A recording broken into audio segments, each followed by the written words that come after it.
did see something that said event parking, but then I also got slowed down by a big truck hauling a bunch of gravel. There's all kinds of stuff going on.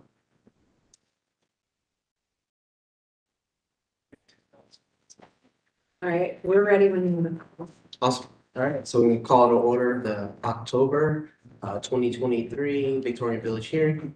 Our next business meeting is Wednesday, October 25th at 12 noon, 111 North Front Street, second floor, room 204, which is this room. Our next hearing date will be Wednesday, November 8th, 2023 at 4 p.m. At 111 North Front Street, second floor, room 204, which is this room. We're swearing staff. Do you agree to tell the truth and nothing but the truth? Kimberly Bernard Sheehy, I do. Sophie Vogel, I do. Awesome. Sorry about that.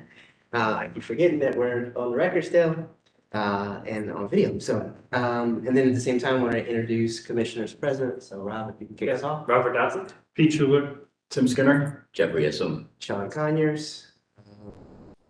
So overview of any hearing format. All right, I do want to make a quick correction. The business meeting will actually be in room 205, which is next door. I will try to make sure that is correct on the next agenda. My apologies for fixing that on this one. So, Right, so overview of the hearing format is the city staff shall present the application, then the applicants and or owners will be sworn in and asked to present any additional materials if needed. If there's registered speakers, they will be then sworn in and provided 3 minutes to speak each. And then the commissioners will discuss the case and ask questions if needed. perfect. So, all right, so there's no public forum today. Not today. Awesome. All right, so we'll go ahead and move forward with approval of staff approvals. Is there a motion? Motion. Is there a second? Second. Perfect. All those in favor say aye. Aye. Any opposed? Motion passed. Go over to you for any abstentions. All righty, if you would like to follow along, starting on page 7 of the agenda with 47 West 4th Avenue, 997 Neal Avenue, 851 to 853 Dennison Avenue, 802 Neal Avenue, 201 West Hubbard Avenue, 217 West Hubbard Avenue, 112 Price Avenue, 326 to 328 West First Avenue, 239 Wilbur Avenue, 828 to 838 Dennison Avenue, 1046 Neal Avenue, 55 West 2nd Avenue, 312 West 3rd Avenue, 964 Delaware Avenue, 135 to 137.5 West Hubbard Avenue, 988 Harrison Avenue, 1135 Neal Avenue, and finally 840 Park Street. So it's busy. No doubt. Thank you. We appreciate that help. All right, so approval of the minutes from September's hearing. Is there a motion? Motion to approve. Is there a second? Second. Any further discussion at all? All those in favor say aye. Aye. Any opposed? Minutes approved. So. Staff reports. All right, we are going to be starting with application number 2, which is 717 Dennison Avenue. The applicant wants to come up when we're ready to over, they're welcome to do so. So this is for exterior building modifications to repair the southeast chimney and tuck point, add a new iron handrailing to 2 sets of concrete steps leading up to the front porch, replace the front porch deck and any deteriorated wood to match existing, add new handrails with balusters, and paint the porch per the improved paint schedule. The balustrade would match the existing column color and the porch floor would need to be submitted for approval. Commissioners at the business meeting noted that option 1 for the handrails was preferred. The wrought iron steps connect to the column on the porch, and most of the porch railings are a single material. Staff recommends approval of the application with the condition that the railing material on the porch is consistent. Basis for staff recommendation is City Code 3116.11, these standards for alteration, as well as City Code 3116.13, these standards for site improvement, and the Victorian Village guidelines on fences and yards, as well as the guidelines on porches. Right. Thank you, Kimberly. Can you state your name, sir, and get you sworn in? Joseph Hess, Perfect. Do you agree to tell the truth and nothing but the truth? I do. Okay. Turn it over to you, sir. Anything else to add? No, I think the only unsettled thing was I submitted the revised drawing per the feedback from the board. So just looking for any more input or final approval. Perfect. All right, so, I don't, Tim, I know you were maybe not here, so just to catch you up, we had some good dialogue on, and it seemed like option one, it seemed like, obviously he was being very responsive. I think the only difference was, is the continuous rail, and so we thought maybe the break seemed like it would be more in kind. Yep. And another thing is that I think if the conditions of the width of the porch and where the columns are kind of creating this moment of connectivity. So it felt a little uncomfortable taking and continuing like a hard rail. So the thought is doing a wrought iron in lieu of, step. Okay. Yeah. So just a little bit of dialogue on that. Yep, that makes sense. All right. Any comments at all further? No. Okay, is there a motion? Option one is kind of where we felt met the intent. Okay, Do you feel comfortable with option one? Is it? yeah, I was getting creative with two ones, obvious, so I like one or two and I'm perfectly fine implementing option number one. Okay, perfect. All right, So motion. let's make a move, move for Victorian Village, application 23-09091, 717. Did I? You said 091, it's 01, just. That's my dyslexia. Dash 019 717 Dennison Avenue, with as presented option one. No other comments. Is there a second? Any further discussion at all? Kimberly, got everything you need? I'm going to ask for reasons for approval just because there's a difference of the material, just in case it comes up again that somebody would want to mix and match. what's up there. I think it's just related, and I don't know how to say it, but I think it's related to the composition of the stairs as it relates to the existing columns. Is that okay? Okay. Yeah, okay. All right, any further discussions here? All those in favor say aye. Aye. Any opposed? Motion passed. Thank you, sir. Okay, thank you. Good luck. Yeah, the last meeting, I appreciate all the feedback and how we came to this point. I think it's a great solution and I'm happy with it. That's all. Thanks for being very Thank you, sir. Yep, Thank you. Thank you. be good.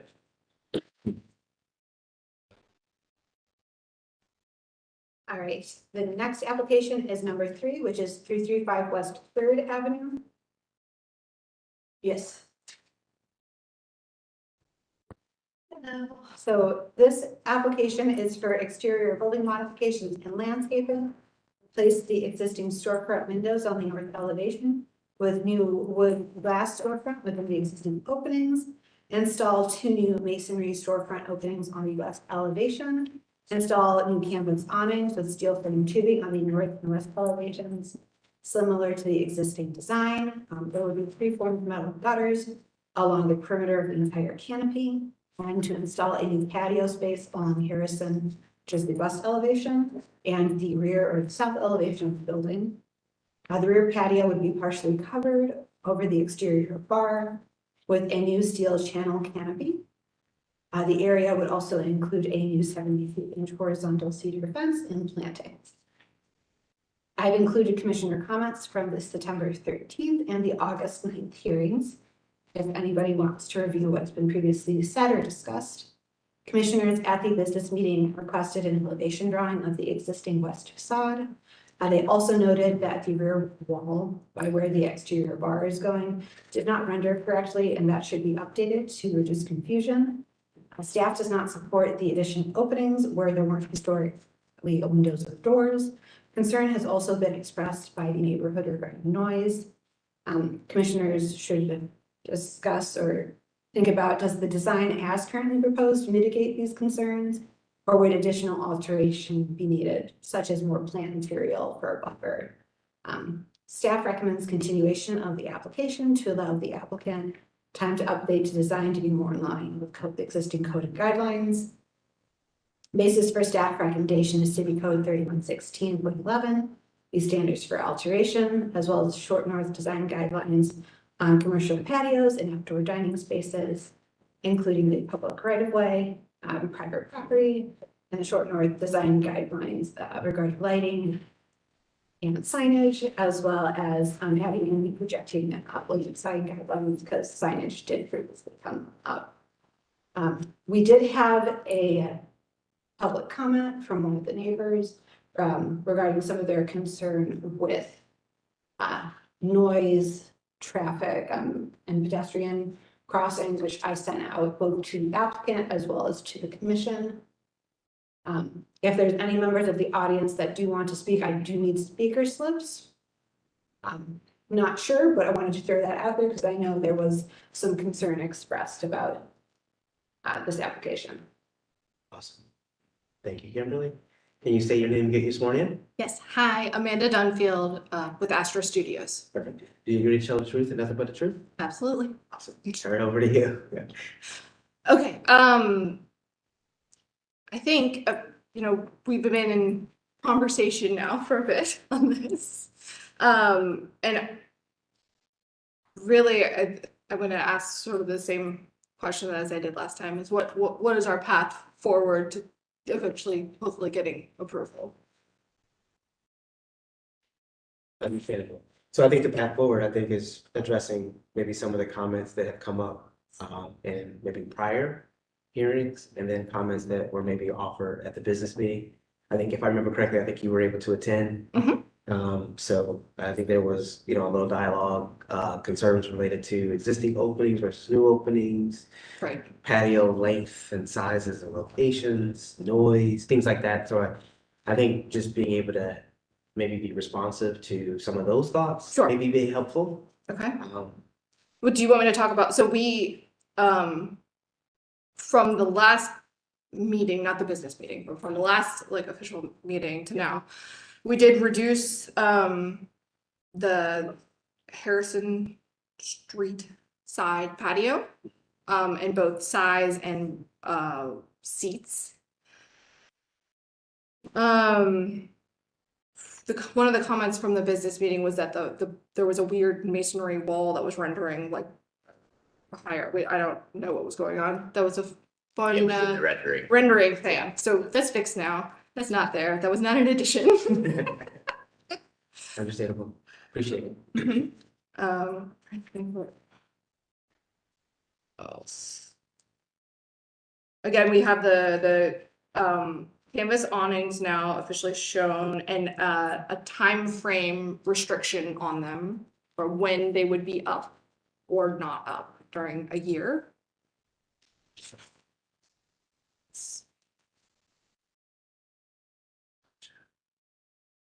And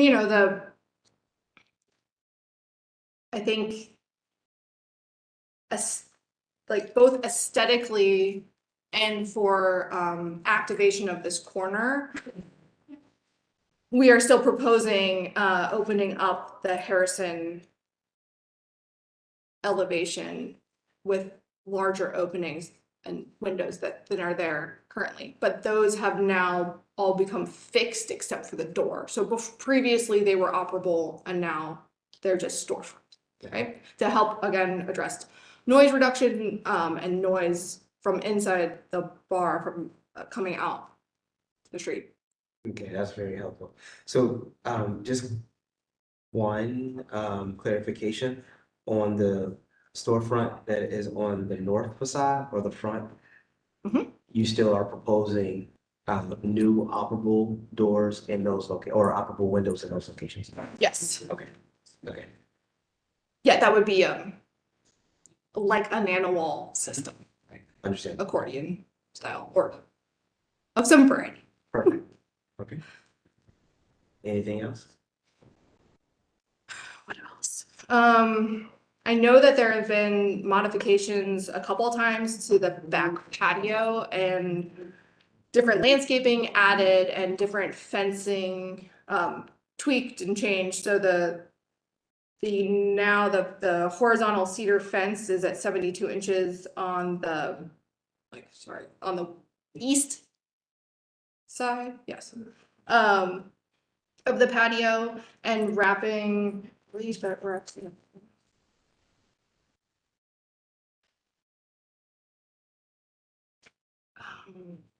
Sorry, I'm trying to confirm if that wraps around to the alley.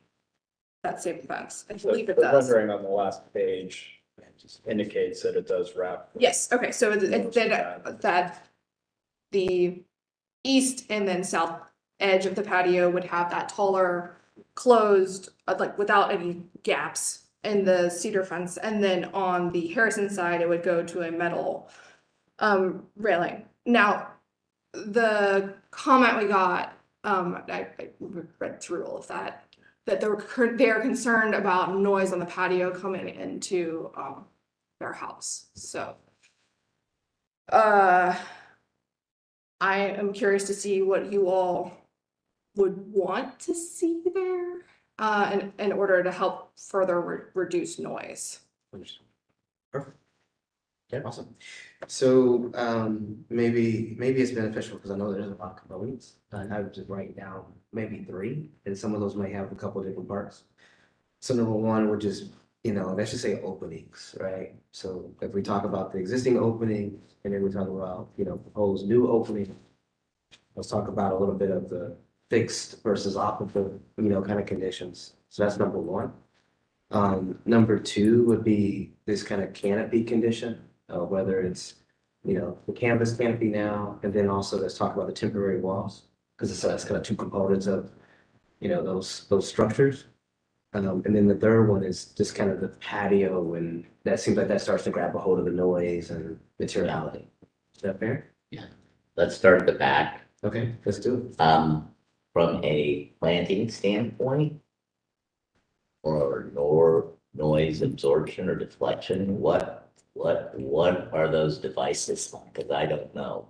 It's tough. I mean, you're gonna have, there's one kind of trying to block the noise that's going outward, but you're also gonna have noise coming up. So you're never gonna completely eradicate that issue. The best I can say is, if we can create as much layering as possible. Certainly the fence of soft material is gonna help absorb versus bouncing it around. So I think that's a good thing. I think the row of buffer along the backside, I think it's deciduous trees, they're gonna, have impact, but, they're also gonna lose those leaves for a portion of the year, and so you're gonna lose that, a little bit of buffer. I wonder if there's a possibility of, filling in that space even more. Is there another layer of, inside of the fence of material? You kind of implied along that east face that maybe there's some materials in a planter that can help kind of be that first line of defense before it hits the fence. So something like that can also do along that south edge. And I think the piece that's probably missing here is that corner as it wraps around towards the street that I know, I realize that's a challenge because it's counterintuitive that you want to activate that streetscape on one hand, but on the other hand, there's the sensitivity to the neighbors and that noise. And so I think that side in particular is not addressed yet. Yep. I've mentioned this in maybe some of the conceptual reviews that I think the streetscape also needs to be addressed, and we haven't seen that yet. I realize that's getting outside of the property boundaries, and it triggers another piece to this project that we can't necessarily don't have a purview on. But I think that's an important piece to this project, is that's the first line of buffer to this space that I think needs to be part of this to be successful. I think the neighbor who sent in the letter, was referencing, I believe Lindy's, or maybe that's just what came up to mind for me. But you know, Lindy's has a masonry wall sort of like all around it. Yeah. Containing it is, I don't know that that's what our client would want to do, but like, is that even what the commission is looking for here? I don't think it needs to be that solid necessarily, but the other thing about Lindy's is I think it's lush. So that again. There's a lot of sound extra absorption. extra layer of soft material that's helping the absorption. Mm-hmm. And so is there more that we can do to kind of increase that? And maybe even along that south end, is there a component of it that just has a little bit of overhead that tries to mitigate a little bit of the sound release upward? Again, that's even as a landscape architect, that's beyond my, you can do what you think is going to help, but there's environmental conditions that you just never know until it's done. Right. Right. Well, and I mean, we want something that is going to help mitigate sound year round then, and that's then not a deciduous plant, right? And I think it can be both. I mean, I to just throw evergreens at this, I don't think it's right to just throw deciduous. I think it's that combination of layering of materials that will show the intent to and sensitivity to try to mitigate.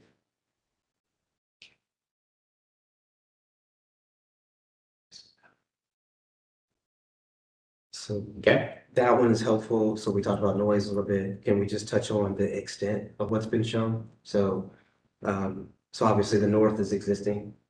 I think the west has kind of been maybe reduced from prior.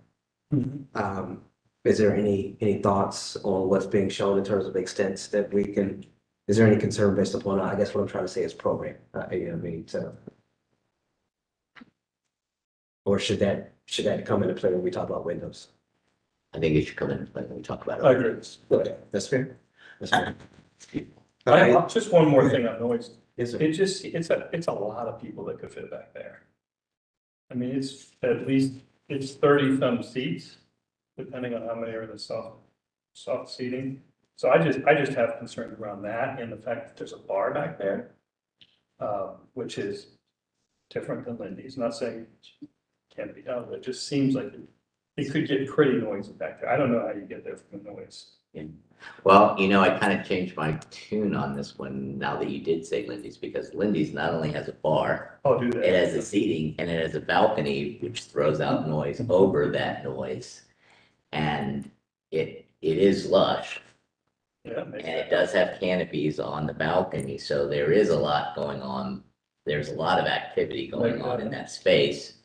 And in the process of you saying the 3 walls, I mean, that even kind of shoots the sound out versus kind of dissipating. So, I mean, I think if it's done well, Maybe we could get there. Yeah. maybe we could get there, but I think there's more conversation that has to I happen. agree. But to your point, I think, and that maybe goes along with what I said, that probably when you try to add that next layer of landscape, you're going to end up reducing the size of that patio. Mhm. More.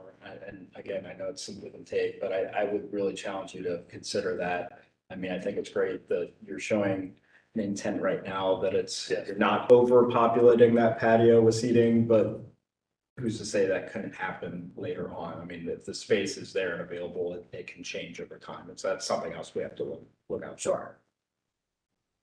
Yeah, I think the east side looks good, south side good, but just the west side on Mhm. Harrison, it's too open, right? It's just, I mean, 4.5 foot wrought iron fence probably isn't enough to dampen that, but at least some plantings or maybe continuing that fence around a little bit, but That's, so I think one of my questions, I mean, again, this is, this is a hard balancing act, right?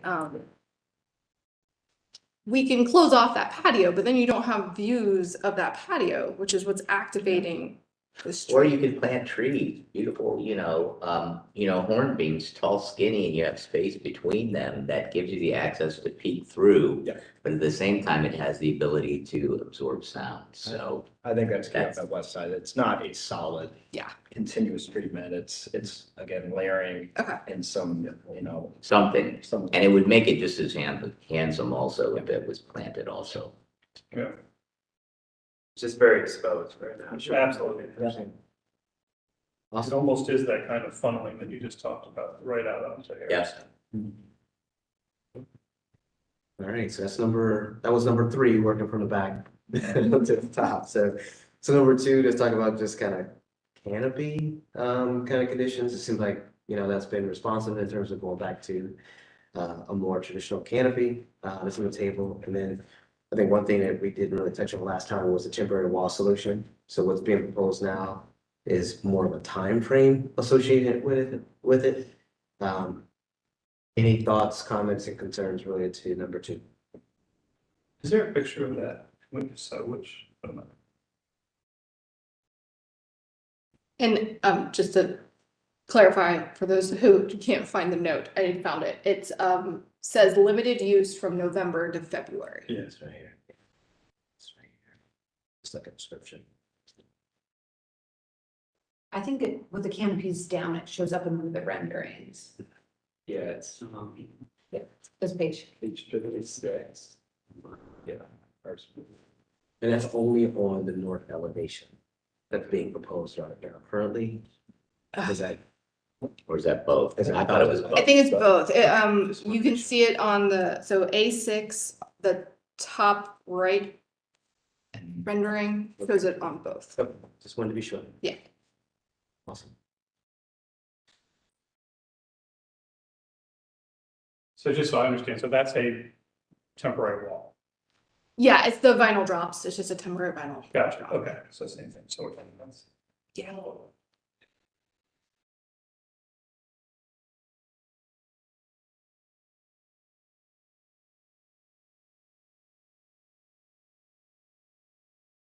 I don't want to rush us, but is that any comments? Are we good with what's being proposed? And okay.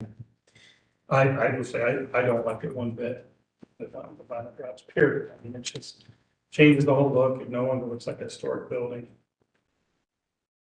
My feeling on Understandable. Does that work from an egress standpoint on the They, west side that, the gate's shown kind of partially open and then, there's a door there, but so is that like a gate that can be removed to? yeah. I don't know. I will have to get an answer on that. Would the commission like to see kind of like a detailed photo rendering or something of how that like egress would work? Would that be helpful? Well, I mean, I think, sorry, not to, Well, it's just like functionally, like Yeah. the gate and the door, don't like, we just have to resolve it code wise, and that's not. Well, because normally that gate is closed and only needs to open, but I assume that with the panels down that you can't open that door unless the gate's open, and Right. so Yes. there's a gate panel removed. Yeah. During that We're condition, gonna have to resolve that as a, because we wouldn't want it just halfway open, sitting out there as a sidewalk. yeah, To defeat its purpose. Yeah, yes. All right, so some have expressed concerns in terms of approving, that material or just moving forward with the vinyl. Obviously, if it was the egress concerns and working through that. So would I'm sorry, go ahead. I was gonna say, would the commission be open to seeing like another temporary material enclosure? Or is it just kind of more per code and guidelines, leave it as it is, so you get that historic building?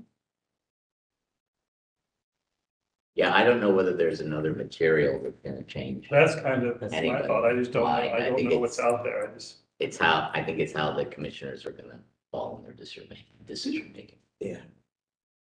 And I can understand the hesitancy in terms of, before there were some really extrinsic conditions that were more of a trying to create space within patio. It was more, that was a little bit different as a temporary solution.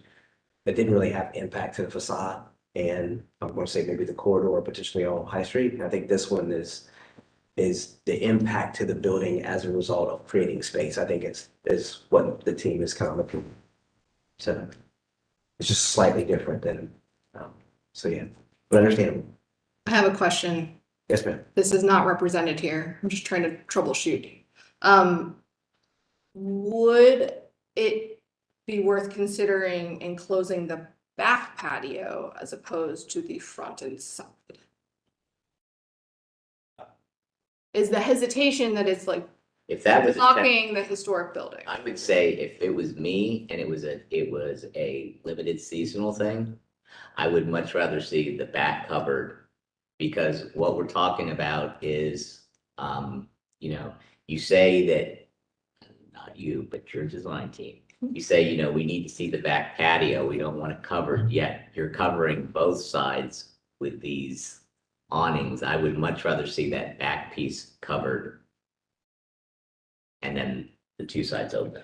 I agree. I mean, because it's an auxiliary space and a temporary condition that I Yeah. think that could be successful Okay. versus even though it's not permanent, I agree that it's going to be up long enough that does have a huge impact to that facade, that historic facade. Yep. Well, I think that our client, that might be the right give and take, that he can still have enclosed Yep. patio space, but it's just not Yeah. on the street. Right. Awesome. Great dialogue. So that's number two.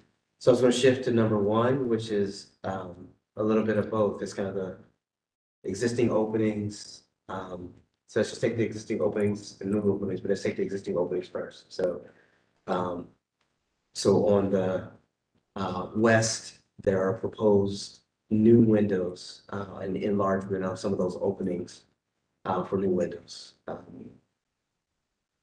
Concerns, thoughts? And just to clarify, the opening that's all the way on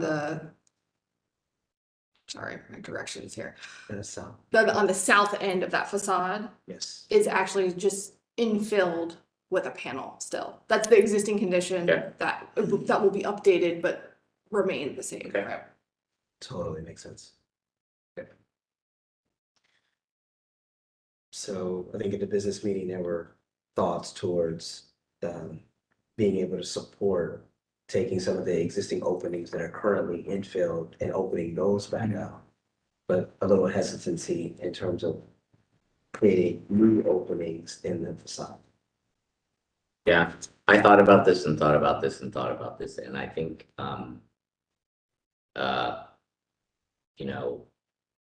I just think of the little cottage that we put that guy through, trying to open one little door on the side of a cottage. Yeah. And then I think the extent of this, now, given there wasn't a door on that cottage, so that was brand spanking new. But when I look at this, what I would be comfortable with is taking so let's go to the elevation that has the openings. A 0.2, right? One, keep going back.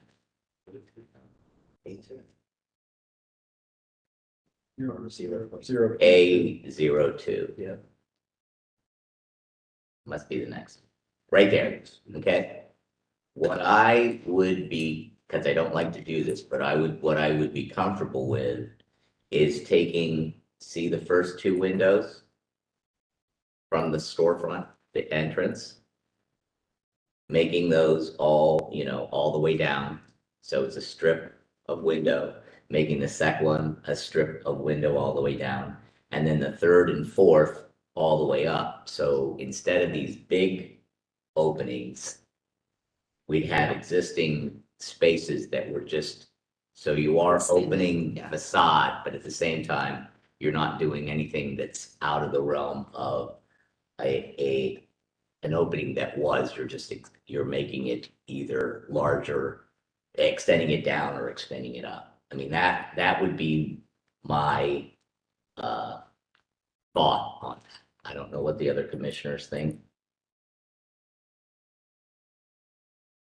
but it's giving the client and opening up the building a little bit, but at the same time, it's not having to do massive new headers and really, really altering, and there's a language that can talk to, oh yeah, that was a high window at one time, that was this at one time, and I don't know how you designate that, but that's my 2 cents.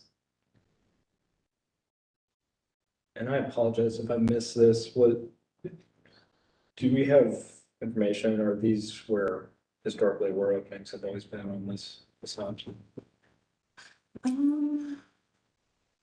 See, I think we don't have historic Yeah, I don't think we know, photos. but that's what's existing Yeah. on the wall right now.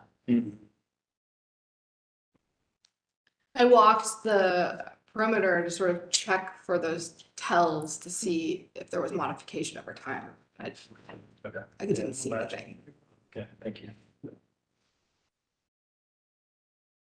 Yeah, I think it's an interesting thought. I mean, yeah, I do too. I'm torn on this one because it is, the rules are don't add new openings. Then again, it's not an attractive side of the building as it's. But So I walked by and looked at it, and I was like, okay, this is not I know, like going all the way overboard. but then I get that look. Yeah, As you know, I'm going to say per code and guidelines. I know. I know you are, but I I think. agree. And I'm gonna throw in the wrinkle of, would we support something like skylights to get light in from the top? Inside, Yes, It's just a flat roof, right? Yes. yeah, it is a flat. Yeah.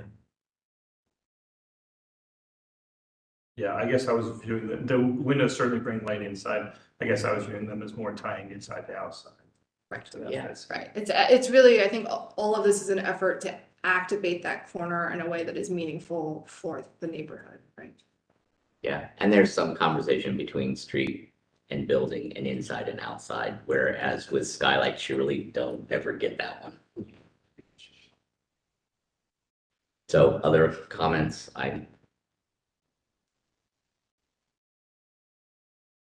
mean, aesthetically, I like that move. It's just trying to figure out if that's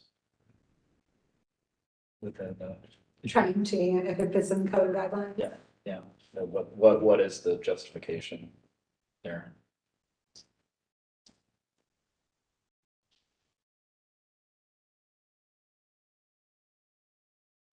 Feel the same way from that perspective. So I would love to see it. I'm just having trouble.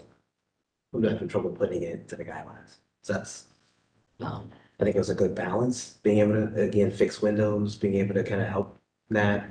It helps, balance out helps balance out the facade that is really hurting, right now.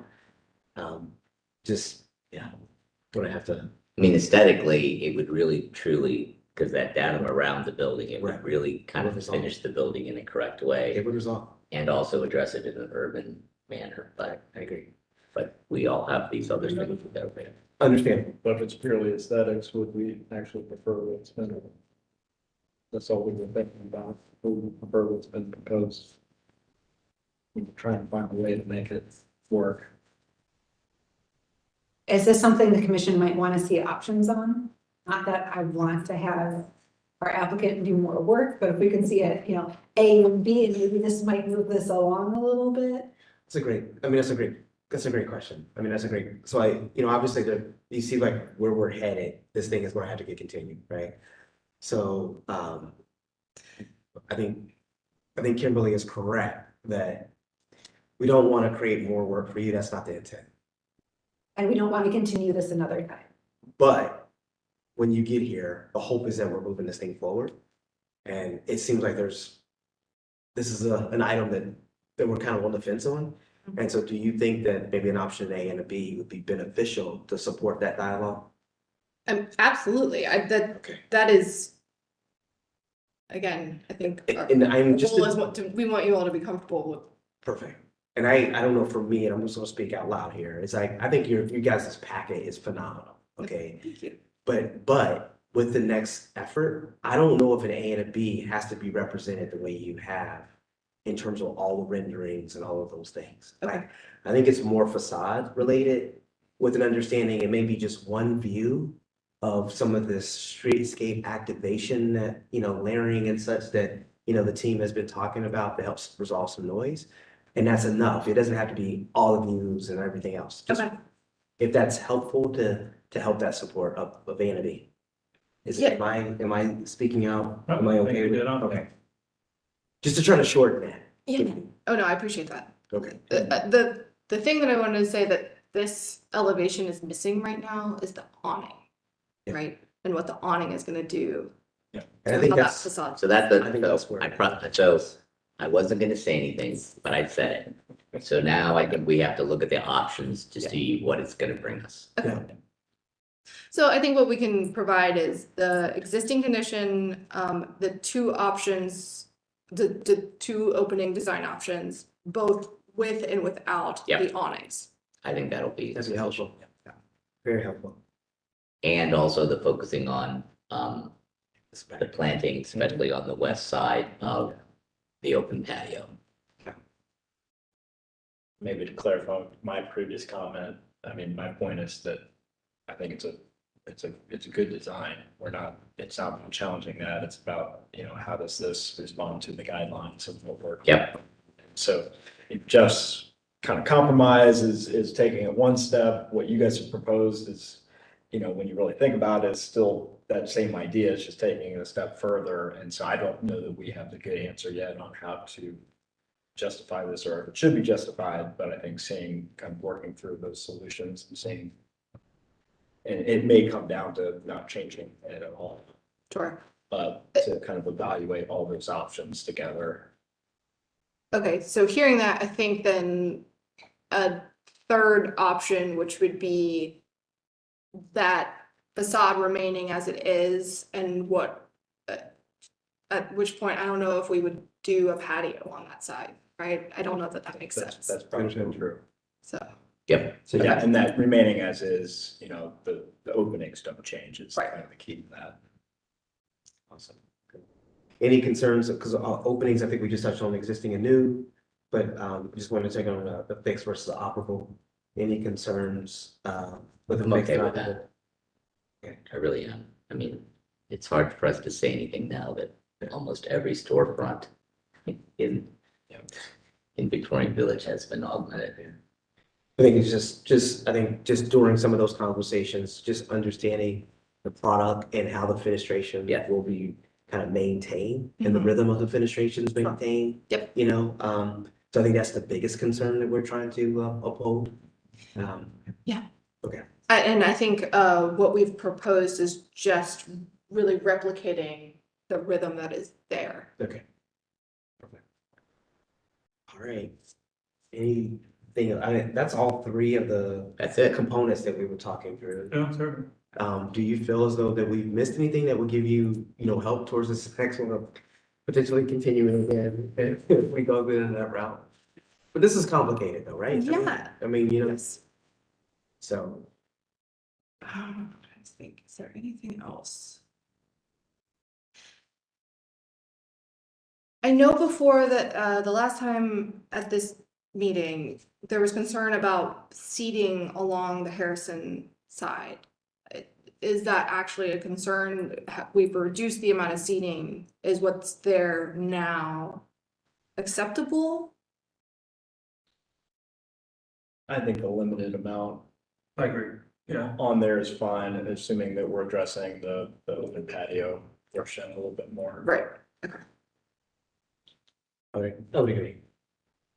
And I think you, from a right-of-way perspective, I mean, working through that, understanding from an egress and right-of-way perspective, how much you can impede on that, I mean, Right. depending on where you are and those, I'm gonna say, occupancy loads of just people walking, there's restrictions on that, so that's up to you guys from that perspective to kind of work through those things with the city, but, Right.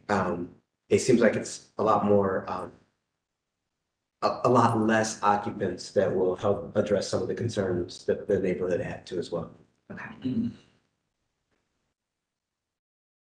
Anything else? That's a good thing. That communicate, especially that back patio, the occupancy load, the max that, I mean, I know you guys are showing one thing and trying to do the appropriate, but understanding what that thing could event, you know, if a new Sure. one came in and, you know, what that max is. Right.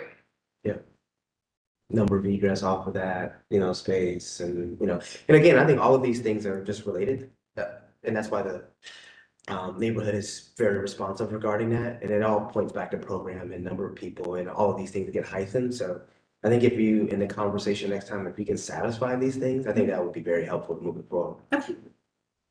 Great. Thanks for working with us. Is there a motion to continue? Motion to continue 03-VV-23-09-018 335 West Third Avenue. Is there a second? Second. All those in favor say aye. Aye. Any opposed? Motion passed. Thank you. Thank you. Thank you so All much. right, and just before you go, my schedule's a little wonky the next couple of days.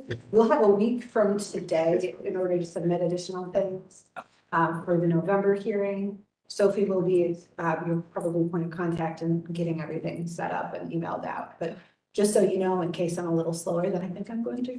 No, okay, a week from today. Yes, yeah, unless the deadline, we've got the extra week, which I don't think we do. Because then it's like you get an extra day, but aim for a week from today unless we tell you otherwise. Thank you. Thank you. Thank you. Thanks. All right, moving on to application number 4. This is for 1135 North High Street. The applicant is here and would like to come up. This application is to install a 3-foot by 14-foot 2-inch halo lit LED illuminated channel letter sign on the facade of the Jackson Building. Proposed sign is approximately 42.5 square feet. Commissioners at the business meeting did not find the proposed sign appropriate, noting that it overwhelmed the Jackson sign. They requested a better streetscape elevation photo showing the full facade of the building, as well as the current photo of the area. Commissioners suggested alternate options, such as putting the signage on the doors. The dimensions of the Jackson sign are approximately 28.14 inches by 149.53 inches, which is roughly 29 square feet. This has been included with the previous COA materials. The signs approved as part of the signage package are approximately 2 feet high by 12 feet wide. Staff recommends approval of the application with the condition that the sign is reduced to meet the previously approved signage package or follows the Short North design guidelines for wall signage. Basis for staff recommendation are the Short North design guidelines, the general guidelines, as well as wall sign guidelines. Thank you, Kimberly. Hello, gentlemen. Can you state your names and get you sworn in? Oliver Holtzberry, Dayton Night Sign Company. Lawrence Calvin Price, Icon Jazz Lounge. Awesome. Do you guys agree to tell the truth and nothing but the truth? Yes. All right. I'll turn it over to you guys. Yeah, so Kimberly made some comments to us and emailed us from the business meeting. I think one thing that's important to remember here is originally these were going to be 2 different retail spots there with the 2 entrances, but now it's just going to be the Jazz Lounge here. So there's not going to be 2 signs, there's just going to be 1 sign and 1 business. And the other part I really want to look at is the square footage. When you take the square footage of this sign, you're taking the height, but the majority of the sign is not 3 feet high. It's really just to the underlying part of the sign and the tallest parts, kind of the script L and the J that is to look like the instrument. So most of the sign is not, over 3 feet in height. We did put a rendering together of the entire building to kind of show it in relation to the Jackson sign. I feel like that Jackson sign, it may even be bigger than it is. It says it's 28 inches for those letters and their halo lit, but kind of in relation to it and how high it is up in the building and tucked back in that, kind of tucked back in there. I just think you really can't see the signs together. And we really feel that it doesn't overpower the Jackson sign. the Jackson HOA has actually already approved this sign for the Jazz Lounge. They did look at it, I think for about a month, and then they did approve it. So they also don't have a problem with it in comparison to their sign. Those are my initial comments. And I'll just add to that, this was presented to the Jackson board and the board and the president approved it, so they don't have an issue with it. Okay, so what I'll say to that is that board, they've had many changes to this building that have had to first been approved here, architectural signage wise, so I don't know whether there's a new board there or not, but they should have made a stop here. And also architecturally, when you look at this whole building, if I just like to blink my eye, those are two competing signs. Absolutely. Two competing signs, not one competing sign. It is the Jackson building, and it happens to have a storefront with a business, two businesses, three businesses, or four businesses. So I think that's the baseline of what we have to work from here. And I think that was said in our last meeting also. I think it just like if I look at the existing, I think all of us were trying to figure out and kind of think back because a lot of us were not around here, when this building was signed and such, and when things were approved. And so we actually asked about, what is those existing or those prior elevations that were approved? And you can kind of understand the spirit of what was being put forth, where the Jackson was the dominant sign. And then there was, a serious reduction in, I'm going to say, the pedestrian related signage. Mhm. And so I think what we're trying to say is we want to maximize your opportunity of exposure, but it seems like it's less about competing with the Jackson sign and just being in compliance. And I understand a little bit of design comes into play in terms of how maybe, staff and such, because they really have to be neutral to understand how the determination of square footage offered. I know it plays into the design, but they have to be somewhat prescriptive. So I know that you mentioned, some of the things that it's only, the stroke of the letter is only so high and things of that nature, but you have to kind of go back to being prescriptive, and that's the only thing that they can kind of understand. So I'm still in favor of the reduction to get back to what was prior approved, given that this is a pedestrian oriented sign. That's just my vote. I agree with that, that hierarchy still is important. You look at the previous, even though it was two, there's a relationship to that total width compared to the rhythm of the architecture. And so I think being kind of using that as a key, there's some column lines there that, this thing starts to shed in a little bit. It's scale wise, it's gonna feel more appropriate. And quite frankly, I'm open to that. When we first presented the idea to the Jackson HOA, that was our goal, was to stay in sync with what their sign was. That was the goal. So we haven't really departed from that. If it's just an issue of reducing the fonts and the size, we're open to that. So Kimberly, if we were to make a motion accordingly, and then they came back and actually issued you revised drawings accordingly to be stamped, that would be the right way to approach this, right? Yeah, unless we wanted to do subcommittee review. Okay. So if you wanted to set a certain, Does it height need or to square be, footage. do we want I to think see we that? can see it. Okay, then we do a subcommittee then. Okay, so what we're thinking is that we would go ahead and approve today, the understanding that find its location with the anticipated reduction. And then you would have the opportunity quickly to make a revision to it. And then you would issue it back to Kimberly and staff. Then we would allocate, I'm gonna say a subcommittee that we would review it outside of a hearing to be able to say yay or report. Is that? I think that would be fine. I would just ask, like, in terms of reduction, do you know maybe, would you just need to see it, or maybe like 2 feet letter height? Or I didn't know if you guys thought kind of how reduced you're looking to see it. But That's, I was gonna ask the same thing. So You want dimensions or- here's what I would like to see. I would like to see it by the book. on what that would be, what that rectangle would be. And then I would like to see what you're proposing. So we would have this guy out here, which was an outlier. We'd have this guy here, which is really tight, and then I would like to see what you're proposing in the middle, so we could make a decision.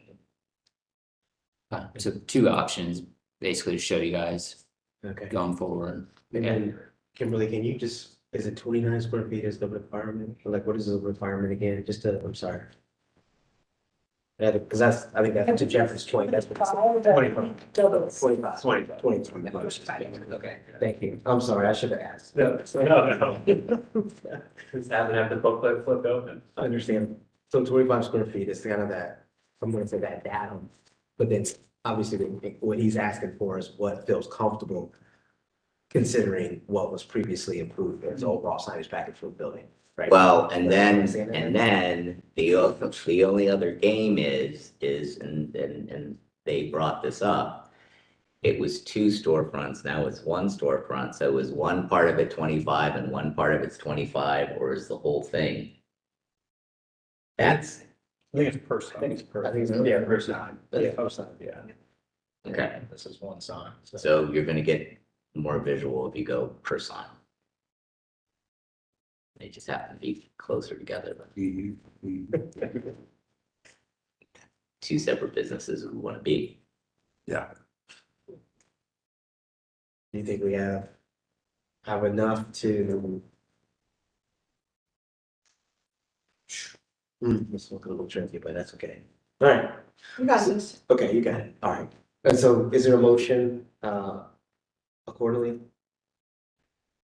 Motion to approve BB 23 10 018 1135 North High Street with the condition of overall sign size reduction for our conversation to be reviewed and approved by subcommittee. Who is, I think we need three. Okay, that would be helpful only because with the options, it gets a little hairy up as well, but, okay. So Pete. Okay, Tim. Yeah, well, Oh, Jeff. So we got three.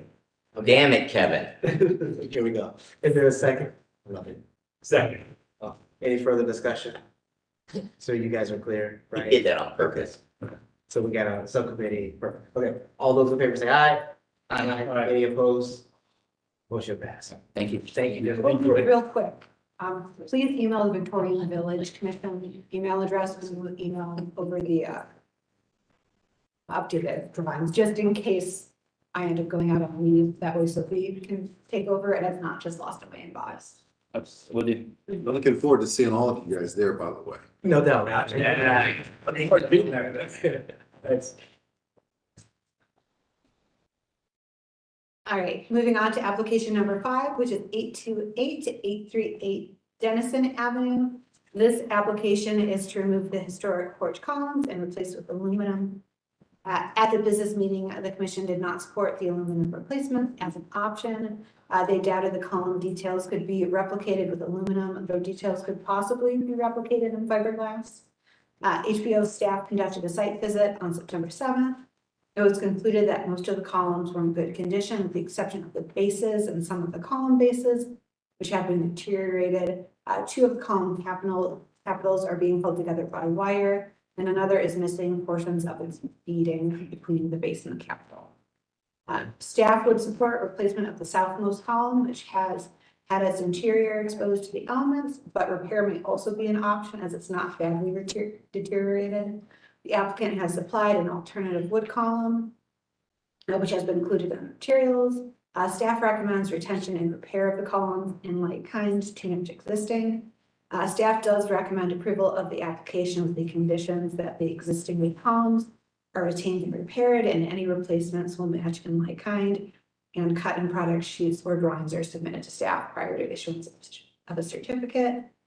The basis for staff recommendation is City Code 3116.11, these standards for alteration, as well as the Victorian Village guidelines on porches.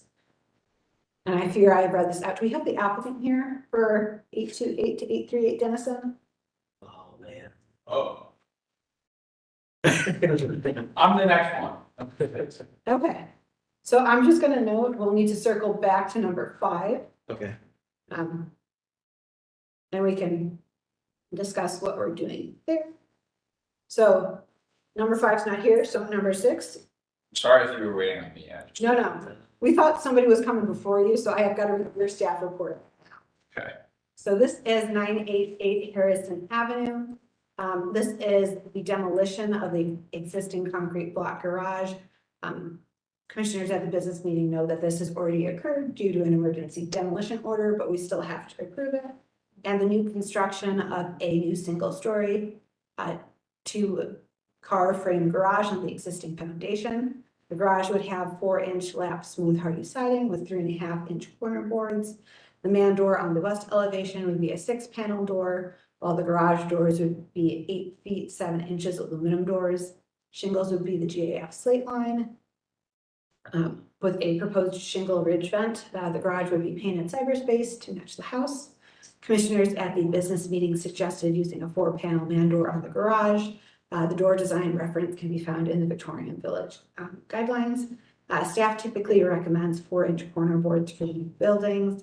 Are the commissioners okay with the proposed 3.5-inch corner boards on the garage? And another note with the ridge, we typically don't approve the shingled ridge. It's like metal and painted either tinner's red or gray. Staff does recommend approval of the application with the condition that the updated cover product sheet for the door is submitted to staff prior to issuance of a certificate, which I believe they've already sent over and is included. Basis for staff recommendation is City Code 3116.14. These get standards for demolition, as well as 3116.12, the standards for new construction, and the Victorian Village guidelines on new construction. Thank you, Kimberly. Can you state your name, get you sworn in, sir? Mitchell Chalcone. Do you agree to tell the truth and nothing but the truth? Yes. Thank you, sir. Go ahead, I'll turn it over to you.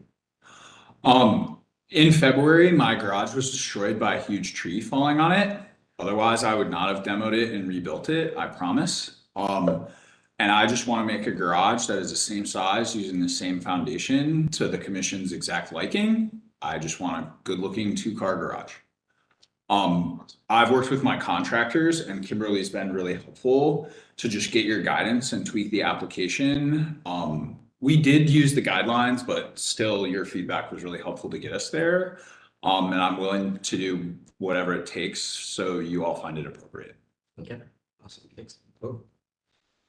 Anything, comments, overall? I think ridge roll was one. Yeah, I think they addressed everything they had in the business meeting. Completely. I think it's just the 3.5, I think it's a nominal versus actual kind of condition, right? And so. Yep.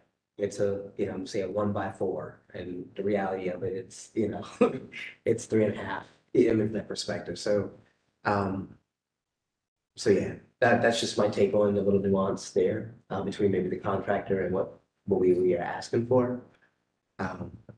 They seem like they addressed the smooth, pretty much smooth siding. I think that's clear on the drawings. He asked for the door. I think that's clarified. Lighting, and then obviously the ridge roll. I think that's we agree. So, is there anything else that we need to talk through? Is there a motion?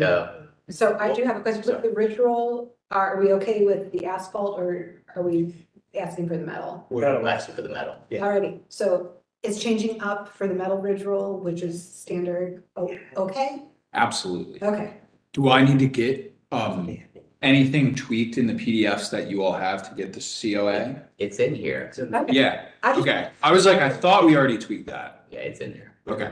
I've had a number of roofing applications recently, so I wanted to make sure I was thinking of the right Yep. one, and we had it on record if we needed it, but. It is yeah. paint colored tinner red.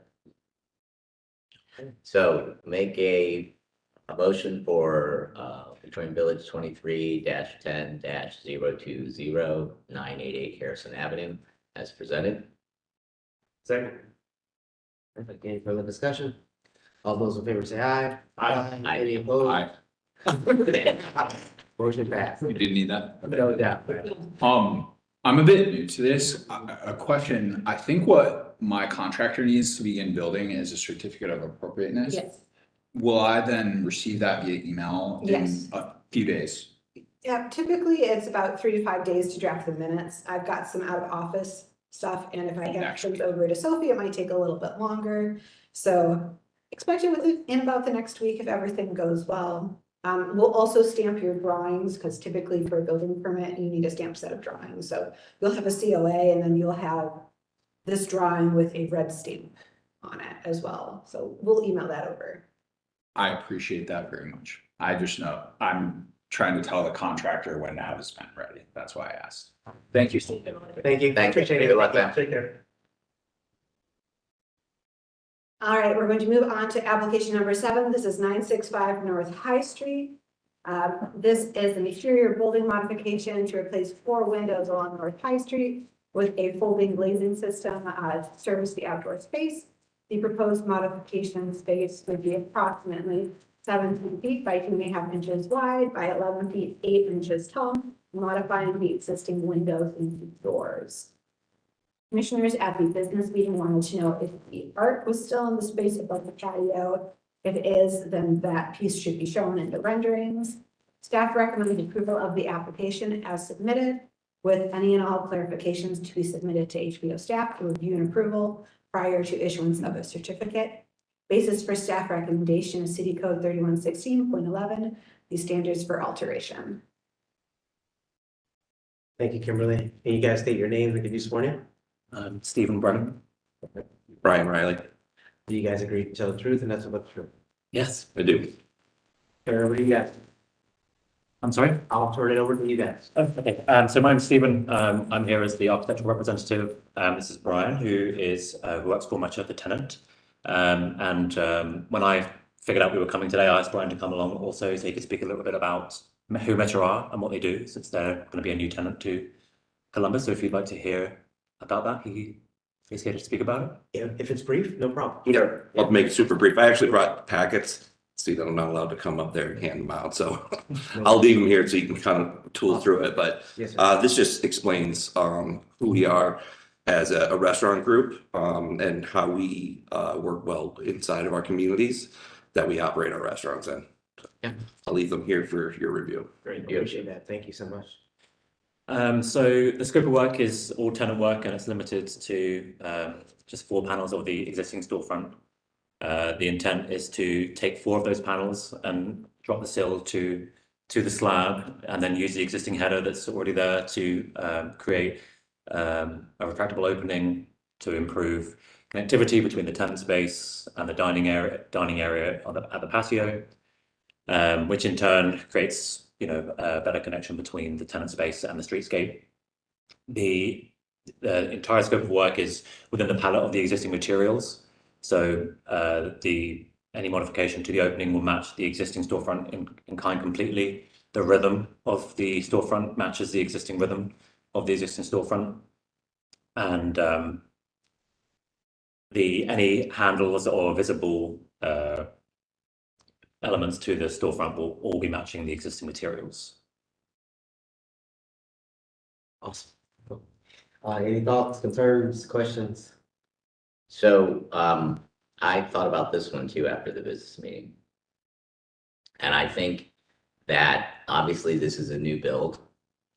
Obviously opening that space up is a great idea, but we just, pulled people in about cutting openings, especially masonry openings. What I would like and what I would propose is those 4 doors have a datum on the door that this is glass. And then the bottom panel is reflective white glass. So that datum architecturally reads around that building. And I would be very happy with that. So it's all glass, but you have a mullion.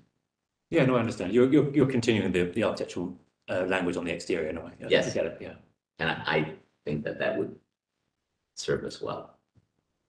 I think that makes a lot of sense. I mean, and I totally agree that opening this up as much as possible is going to help activate that corner. But yeah, there is definitely something missing when that dappling goes away, and I think you can observe it somehow. Okay.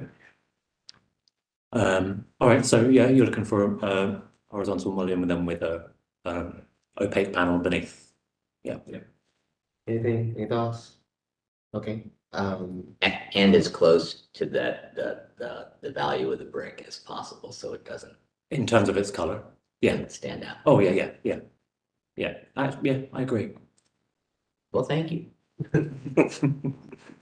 alright, so, is there a motion accordingly? Because I think the most likely these edits can be made, and I'm presuming these edits can go back to staff. If they're in alignment, then you guys can go ahead and approve. There's no need for, I'd be okay with staff, you guys be okay with that? yeah, staff review. Do you guys be okay that you don't need to see it again? I'm okay. Okay, is that fair?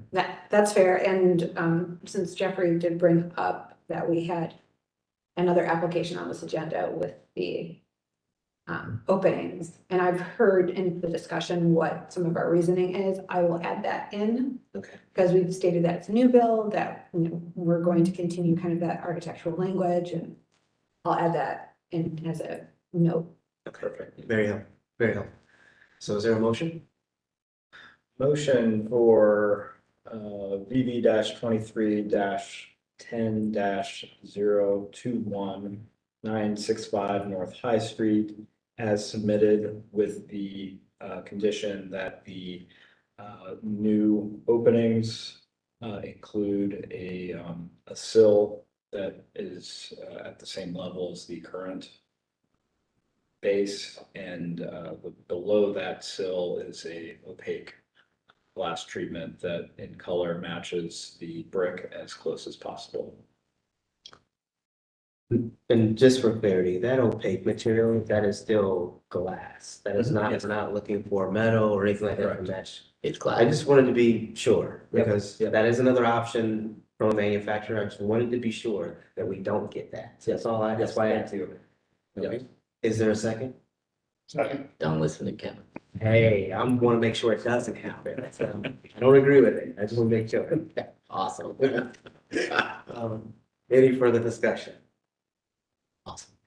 All those in favor say aye. Aye. Any opposed? Motion passed. Thank you. Thanks, you guys. Good luck. What's a good place for me to Oh, look? yeah, Thank you. and your business things. What's that? Are you? He's gonna leave those for you. Yeah, here. Yeah, you. Perfect. Awesome. Thank you. Thank you so much. Welcome. All right, application number 8, which is 1226 Forsyth Avenue. This application is a conceptual review to construct a new 2-story carriage house. The proposed footprint would measure approximately 25 feet by 5 inches deep by 20 feet wide, being offset from the alley by 2 feet 8 inches. The carriage house would measure approximately 26 feet 11 inches overall, with Owens Corning Supreme 3-tab shingles in estate gray. Windows would be at more of an elevate, 2/2 double hung. Commissioners at the business meetings did not find the proposed garage design appropriate, as it looks suburban. They suggested that the roof pitch should match that of the house, and noted that the 2 elevations didn't speak with each other, that being the elevation of the house and the garage, and that should be remedied. Commissioners requested additional contextual photos of the alley. Commissioners also noted that the following was not completed following the previously approved COA, and this is included an aluminum soffit was installed on the single-story addition. The window surrounds were not installed how they were drawn. The window lintels on the second floor covered up part of the vertical wood siding. Staff recommends that the applicant contact the Department of Building and Zoning to ensure no variances are required. And as viewed on Google Street View, the existing garages on the alley are single-story 2-car garages. The commissioner should offer design feedback that can be utilized by the applicant to further refine the proposal for review at a future meeting. Basis for staff recommendations, City Code 3116.12, these standards for new construction, as well as the Victorian Village guidelines on new construction. Thank you, Kimberly. Can you guys state your names and get this sworn in? Dan Shearholder. Shad Morse. Perfect. Do you guys agree to tell the truth and nothing but the truth? Yes, sir. Awesome.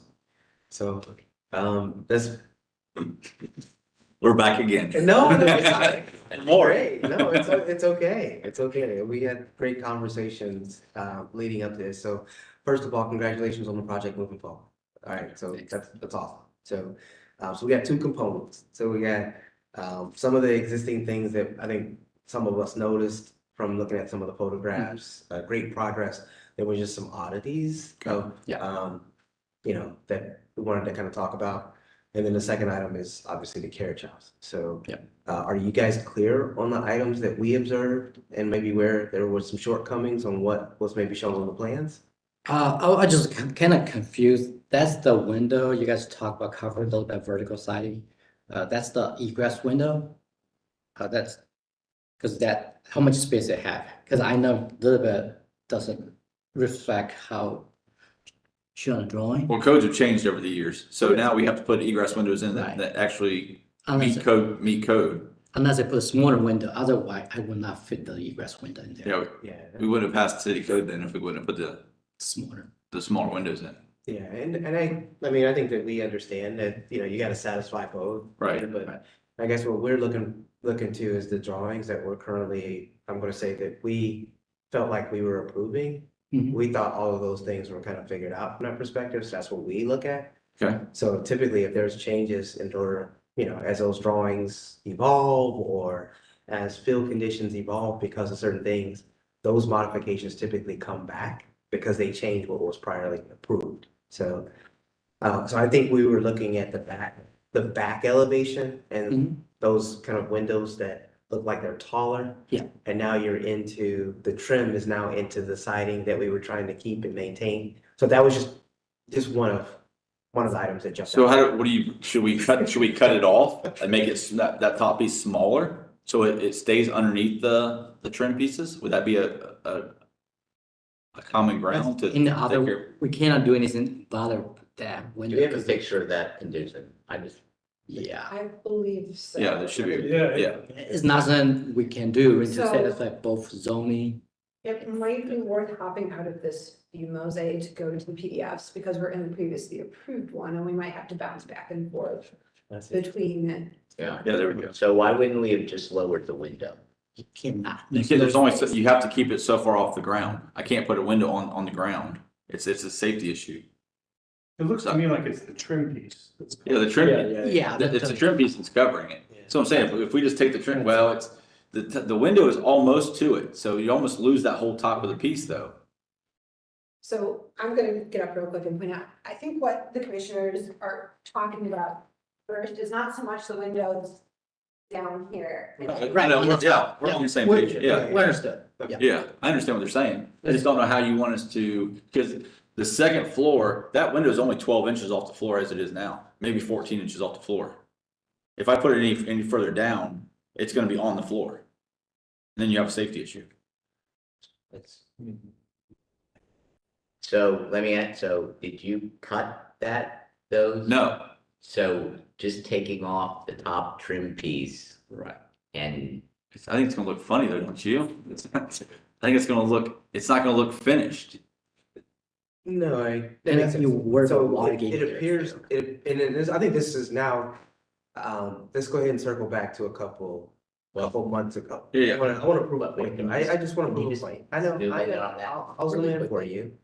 But I wanna prove a point. I think, you know, before, there was a moment where you guys maybe felt as though that, the process was not in your favor, right? And that maybe there was experience of some hardship. And I think that then we got on the same page of, we're just trying to help, Right. right? Understood. And so I think that's why we were asking for some of these details. I know that there were a couple months that we were kind of working through these things, but we were seeing some of these things. So we were trying to help ahead of time. Well, I mean, this right here, I mean, But understand, this is on the plans of what you approved, so I was trying to do what you approved, you know, that's what I'm. I Right. know, but I'm saying that the extent of the window grew, but now it's different. Those transitions between those two materials are different than what was on the approved plans, right? Because But the now, windows are the same size we're on the approved but I'm plans. saying the finished end condition is different. That's why we're talking about it right here. there's two materials different. Right, so Okay, Okay, so the whole thought is that we would take that piece of trim, that would be the head trim, that would come off.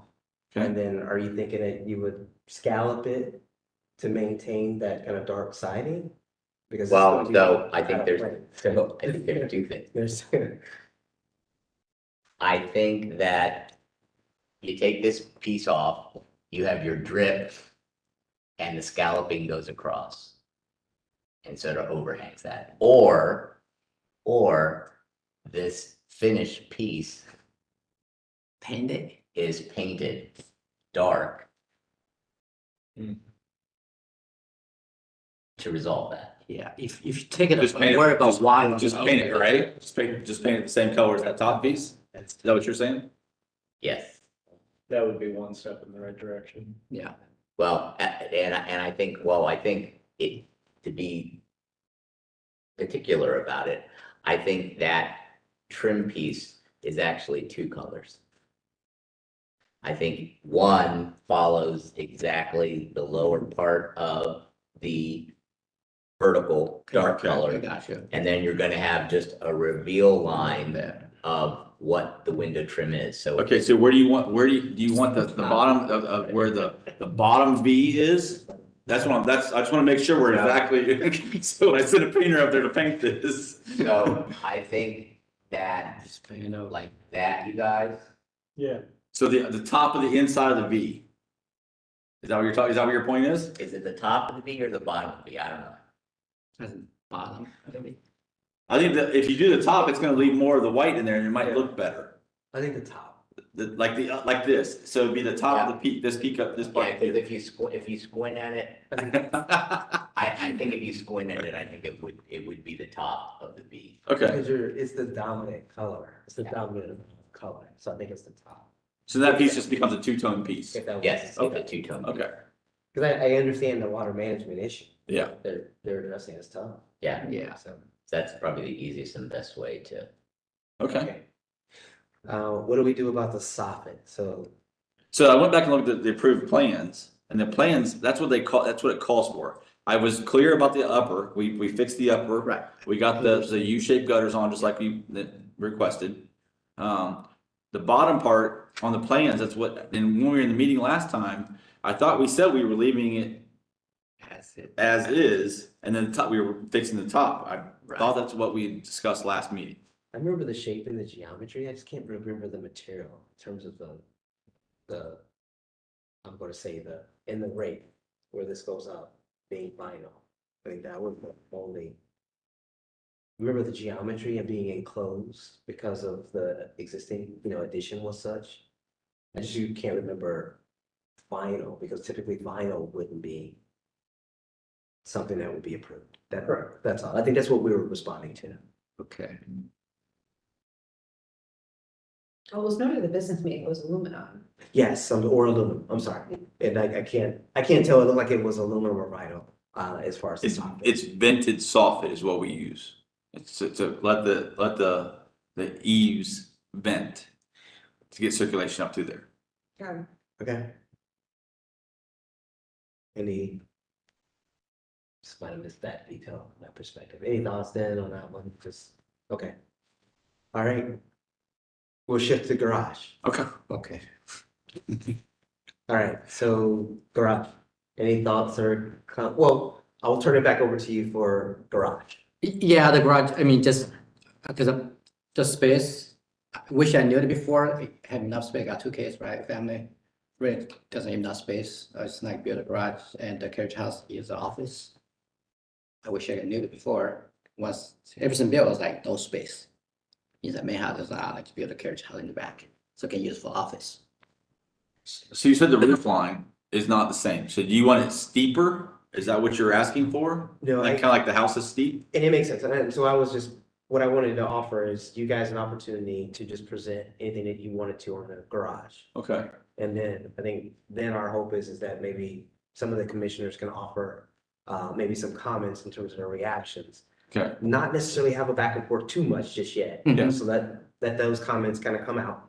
And then we'll be able to kind of get any clarification. Yeah, we just want to know exactly what you want, so we can take it back to the architect and say, hey, this is what we need to change, this is what we need to do, that way you guys are happy. Right, that's why we're Yep, not concerned, yep, so yep. we're not for approval, if you guys get some feedback idea, then take back to architect, and he can draw it up, whatever the feedback that we got. So then maybe it's our turns to just offer maybe some of the thoughts and reactions, and we just kind of go around the room in terms of reactions, and then that may give them what they need to help communicate back to the designer. Yep. Anybody want to go first? Well- I think the massing's off. Yeah, you've done such a great job with the front of your house. This thing, I don't know where it came from. It looks like it's. I'll take that as a compliment. It looks like it's from Menards. Our architect is very modern. He is a very modern builder. Well, I think the front has to talk to the back Okay, and vice versa. Okay. So I think that would be my comment. so you mean elevation, everything has to be match the high, the garage, and they have to be unison, the roof line, something like that. The pitch, the roof has to be matched. I don't think it has to be exact, but I think it has to complement. Okay, I think I understand what you're saying, because if you look at the dormer in the front and it's facing where the garage door is, I think if you took that roof line and you made it a little steeper and moved it up, it would be going the same direction as the house. And it would give us the same, as you say, it would talk to the house. And then it kind of cuts down the angles a little bit. So it's more of a one pitch roof. Well, if you look at the north elevation that's talking to the house, that's a fairly large facade to be talking to the back of your house. So you're talking to the front of your house, then you drop it down, then you go across your yard, and then you're doing this. Okay. Do you know what I mean? Yeah. So I think it just there has to be some more conversation. Can you scale it down a little bit? I mean, I feel like the massing and the size is just, but instead of like maybe 1.5 stories instead of 2. And then take away the office effect. I mean, that's the whole thing is he wants to have an office up there. I don't want to just have a storage. I mean, you're kind of down basically just like a storage unit. Yeah. And and most of the ones in that neighborhood that actually do have a 2-story are a full 2-story, like they have a full apartment or whatever up there. Yeah. It's just not, I mean, I understand what you're saying. It's just, there's not really any way to do that without making it a storage room. Yeah. Versus an office or whatever, yeah. Well, I mean, and if you kind of look at the west elevation, and you change that dynamic and maybe there's 2 dormers, then you're kind of getting into the scale of what we're looking for. Do you see that? Yeah, yeah, it's more that one's the west. The right top corner. Oh, okay. So that one, Yeah. if we like really reduce that and do another dormer, then you're getting the space. You're not getting all your space, but Take that steep arm and make it a little bit higher so it matches the backside. Is that what you're saying? No, the other way. The other way. use that. Yeah, I see what you're saying. That's why I said, I think if you take the whole thing and just make it one pitch. Yeah. Like this, going from front to back, it kind of really speaks to the house, as you said. Like, You're some dormer on both sides. So Is that what you're? I don't know if you really need it. No, I'm saying just reducing that and having a dormer front and back, I think it could happen. And that scales it down. Yeah. That scales it down Yeah. a lot. Yeah. And get you the same space inside. Yeah. So hopefully that's. So the pitch on the front, it'd go from side to side like this. And then you would have a dormer on each side, is what he's saying. Oh, I have dormer each side. Yeah, that's what he's saying. Yeah. Okay. So what you have right now. Yeah.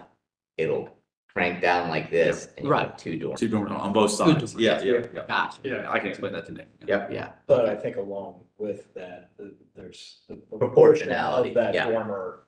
Yeah, it can't be huge. It Yeah. can't go across the whole Yeah. side of the Yeah. garage, the house or whatever, right? It's more of an opportunity to get a window or something in there to bring some light in or something. Yep. Yep. Yeah, I understand that part. Okay. Okay. Anything else? Nope. Okay, so, again, I was just gonna say, I just wanna reiterate the 1.5 story. I agree, Rob, completely. I agree on the front and back talking. I'm still a little, I'm a little I'm still a little program sensitive right now. Just in terms of how big this thing may get. I think a lot of things that we're challenged with is the nature of the lot. And typically, right, if we have room for a 2-story, or I'm sorry, a 2 parking garage, then what happens when you go to 3, the proportions get a little easier with the carriage house condition.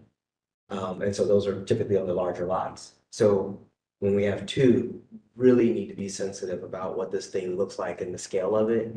And so when I look at the overall lot and its proportion, I think I'm gonna be really sensitive to it in terms of just overall programming of the overall site and trying to make sure that the balance of the aesthetic in the end balances back out program wise on the site. So just FYI for you in the future. So.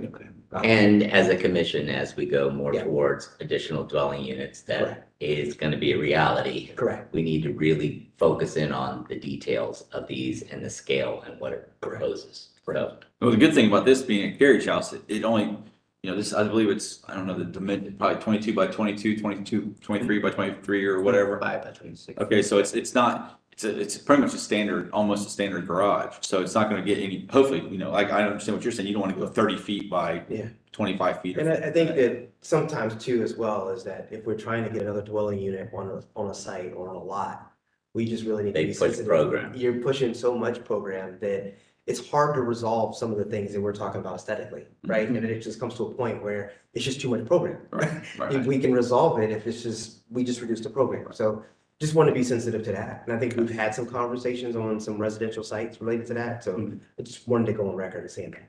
All right? Okay. You guys, I'm sorry. I was gonna say, as this moves forward, I think a helpful thing would be, the scale drawings are great. Maybe seeing those elevations relative to the home elevations is That's a great. whole thing. Even some context of what's across the alley or in that view straight on elevation with contextually what's next to you. Because that's a big part of this too, is contextually what is appropriate. Well, the neighbor's coming into you next, because they want the same thing. They want the same type of And we have to garage arrive and, as a complete. Yeah. They came to us and spoke with us about that also. So is that, I mean, Tim, I think hit on a real strong point. Do you guys understand what he's asking for related to that? When you guys come back for that kind of composition drawing that is an elevation that gets both the house, the carriage house, on one sheet that you can see and understand how those two talk, and then maybe some of the adjacencies as well? Okay. Okay. Yes, I think right now, I just told architect draw it up, right, on the page, right? If commission accepted the idea, carriage house, get some feedback. Once get to more detailed design, they probably will add those detail. Okay. Because right now, because they're gonna charge me a lot of money to get a detailed design, But it means they, oh no, you can't do it, I don't want to spend more money. And that's a great point. But I think what Tim is asking for is a very preliminary scale drawing to understand the mass, not all of the detail related to it. It's Right. the mass comparison to the adjacencies, the mass comparison of what's being proposed to what's existing in terms of the home. The detail can be within this drawing that you guys are going to change, but that's just an exhibit that gets kind of pulled forward to help us. It doesn't have to have all the detail of the adjacent home and the adjacent garages. He doesn't have to go crazy, or he or she doesn't have to go crazy. Right. It's just a massing study. Yep. Okay. But that's I understandable. just want to see what's in the neighborhood, basically. Yeah, I understand. That's all. Yeah, Okay. okay, yeah. So it's just a conceptual. Yeah. So anything else that you guys need before you part? No. Because we don't have to vote. We'll see What you guys about the sidings, gonna be a hardy plank, has to be, Match the house. match the house? Are we good with that? It seems like that makes sense from. That way it all looks the same? Yeah. Okay. Okay. Yeah, and I'll note any paint, change or colors that this will be, we'll need the paint chips or color swatches. Okay, just noted. Yep. Whatever. Yeah, Makes sense. so you can do like, a screenshot of like Sherwin-Williams, We have all that. whatever, and include it with the materials. Okay. Okay. And in order, like, for instance, if you guys come back, you gotta populate the application with all the product data. and all Yeah, the yeah, stuff. yeah, yeah, yeah, yeah. Doors, lighting, Right. okay, just, Yeah, yeah, yeah, yeah. just perfect. Yeah, Just like we did on the house. You got Yeah, it. okay, yeah, no worries. Except no surprises. This one. If we have any more surprises, I'm leaving. All right, well, thank you, gentlemen. Thanks, guys. Really I appreciate it. appreciate it. Thank you, guys. Yep. Yeah, we don't have anybody else. It's 5:30. We've got one more application and I'm not gonna make Derek wait. Okay. Because I think we can get through this one without hopefully it being too long, but this is number 9, which is 1025 Hunter Avenue. It's another conceptual to construct a 3-story single-family house. The house would measure approximately 18 feet 8 inches wide by 70 feet deep by 130 feet and 3/4 tall. I think I've got, if I have my dimensions wrong, please let me know. I think at this point, I'm just gonna confuse myself, trying to correct myself, but commissioners at the business meeting did not support the proposed new construction, citing that it did not fit in with the existing context and that the proposed roof structure does not fit in with the existing structures. Commissioners requested a massing study showing a contextual elevation along the street. The applicant should also reach out to BZA to confirm if any variances are needed. Commissioners noted that there was a proposed garage on the lot, but they didn't see one in the materials. The historic character incorporated into the building was a little off, but the commission recognized that the inspiration could have been from the former Victorian Village Commission Meeting House, which is a few doors down. And they noted that there was too much going on with the program, especially the 3rd floor. Commissioners should offer design feedback that can be utilized by the applicant to further refine the proposal for review at a future meeting. Basis for recommendation is City Code 3116.12, these standards for new construction, as well as the Victorian Village Guidelines on new construction. Can you state your name, get you sworn in, sir? Yes, my name is Carrick Sherrill. You can tell the truth and nothing but the truth? I certainly do. Thank you, sir. Turn it over to you.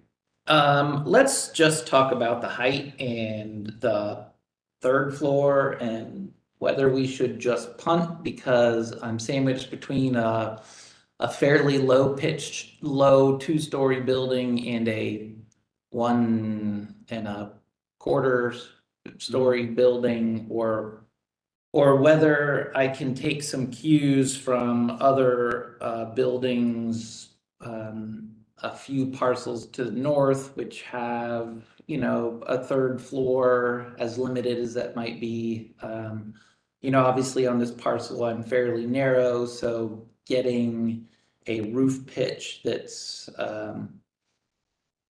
copacetic with the direct adjacent neighbors is going to be difficult to get a 3rd floor.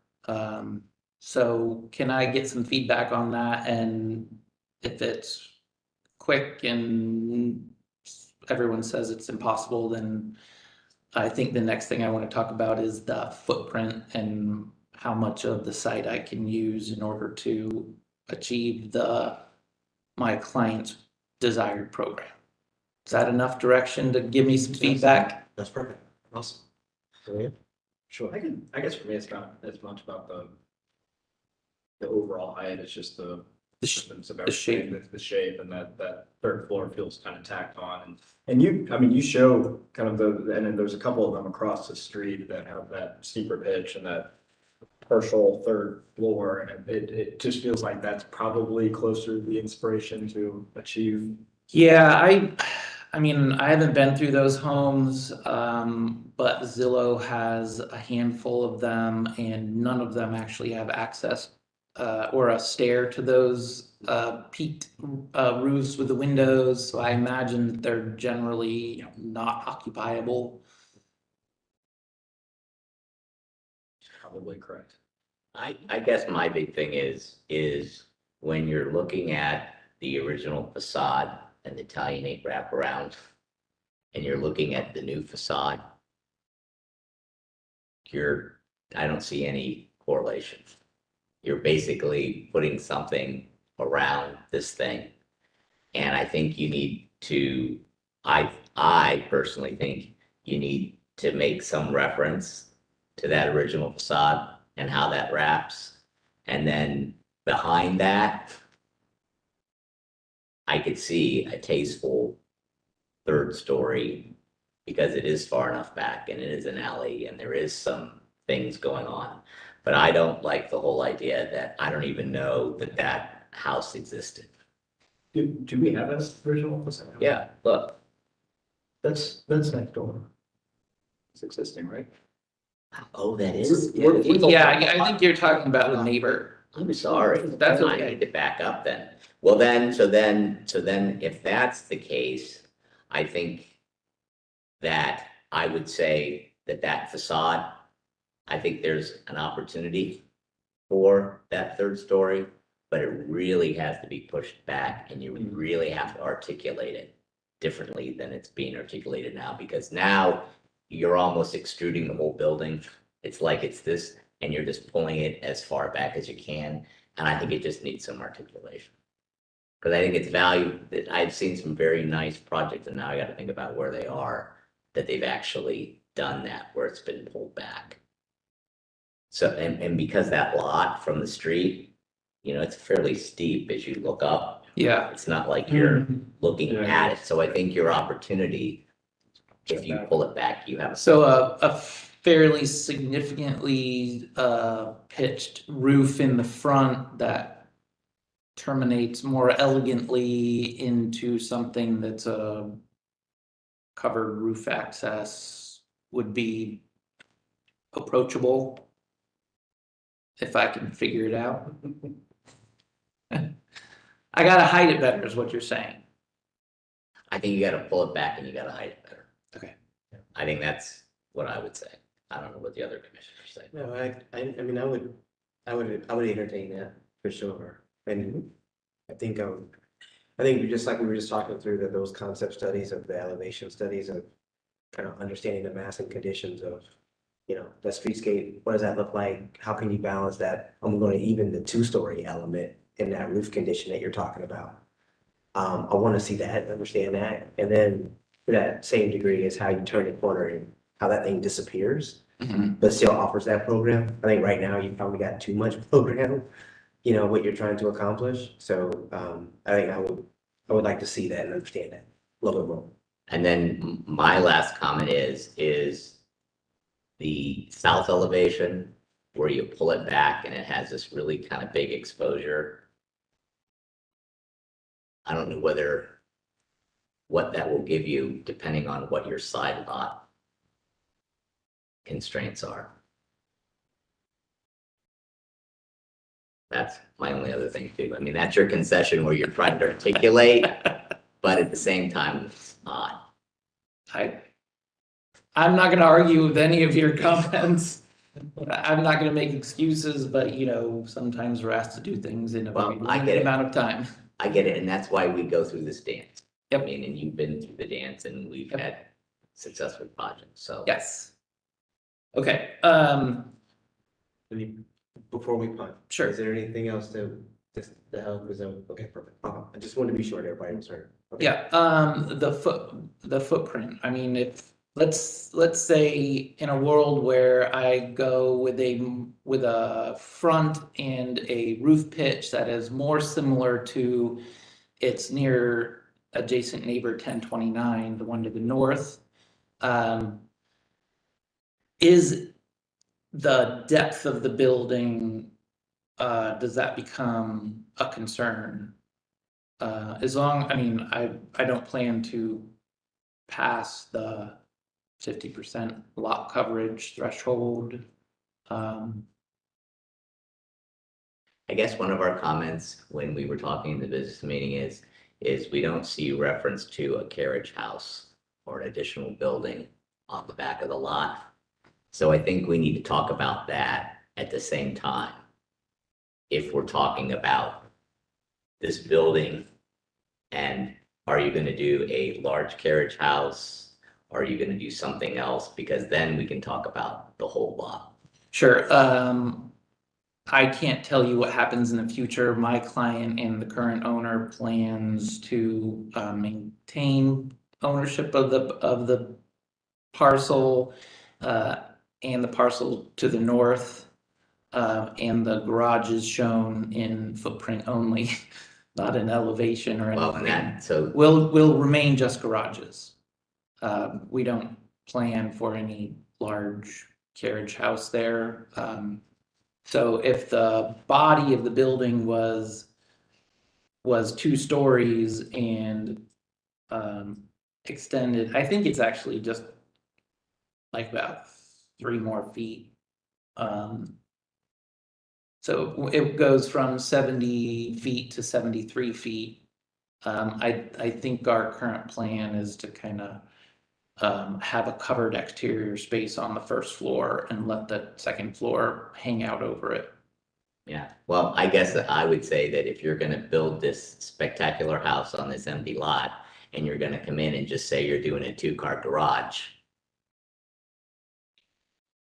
I kind of question that. Not intent, I'm talking architecturally, Sure. right? Yeah.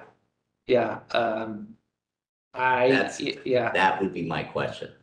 Sure, I mean, I don't see a carriage house on this lot. I mean, I think the difficulty with this lot is obviously the width dimension, and a carriage house is just never gonna fit on this lot. You know, it's why we had to go to a 0 lot line garage on both parcels. So, that's really all I have to, I mean, I see a very simple garage yeah, on the existing lot, but I see this thing being built and I'm saying, come on, I get it. Yeah, I don't have any other information than what I'm telling you. So Okay. let's go back to your question, which is just the, footprint and scale. Is there, what you see in elevations is the current massing, is there anything to be able to help respond to that would help, their advancement? Well, you brought this up the last time in program. Trying to get a 4-bedroom dwelling onto this narrow lot, plus a 3rd floor space. I think that's obviously the challenge is, are we trying to squeeze too much into something that doesn't work versus, and I know that you're. That's why architects have to get creative, right? I know. Yeah, and then the other thing is this is not, this is not Neil Avenue, but the conditions of these are like Neil Avenue because you have presence, you have a long lot, and you have an alley. So I think, we should pay attention to that stuff. Okay. And also serve our client. Right. Okay. I think this thing is it just has so much potential. And it could be like a stunner room. It just needs some work. Yeah. Okay. Does anyone have any concerns about a 2-car garage on a lot line on both parcels? Building and zoning might. Yeah, I understand. I don't that. I'm not particularly worried about them. I don't have any concerns, saw them that way. Okay. No. Is it appropriate to stagger them like I am showing, or is a more simplistic, just 4 single bay garage doors, in a line, is that an appropriate solution to get 2 cars on each of these lots? I like the responsiveness that the garages have a certain individualism, to them, and they respond or associated with the homes. I would like to see, I think either or, it'd be nice to see some options. Okay. Once we get to the point of Sure. talking about them, I would just like to see some options. Sure. Yep. That's just the knee jerk from that perspective. Yeah, I mean, I think that's why I showed them that way. Yeah, I kind of like that it's not one wall of doors. Yeah, that they can be different in some way or another. Yeah. Different side. Cool. Yep. Okay. I appreciate your time. Did I take too Thank much you. of it? Thanks for staying past 5:30, I guess. No, we're good. We were just gonna take a quick break. Apologies. Kimberly's the only one we need to worry about. We gotta keep her happy. Right? Somewhat happy, right? Well, thank you, sir. Thank you. Thank you. Good luck. Thank you. Nice to see you all. Likewise. Fun project.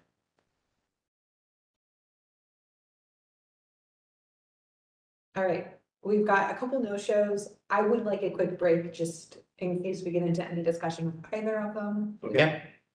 That's So good. take 5 minutes. We're not going to stop the recording and we're not going to mute. So please be mindful. Please be mindful, Kevin. No problem. Yeah. I'm gonna say Jack.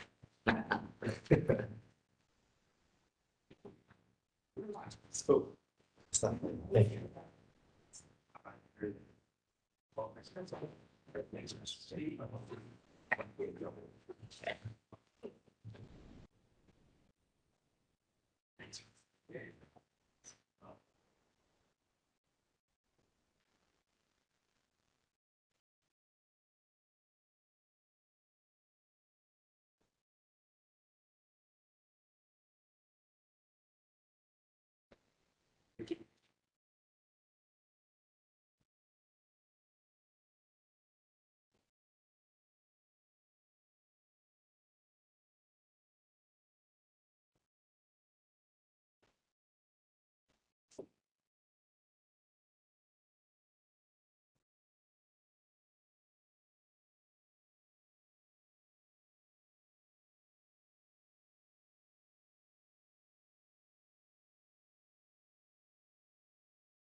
Oh. It's like we're gonna hit that 7 o'clock, hard. Wow. I mean, we can talk for another hour. Yeah, no, that's okay.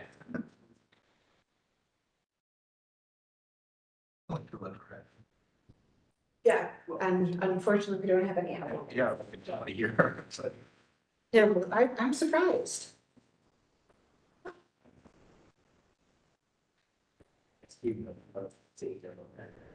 It's getting cold in here.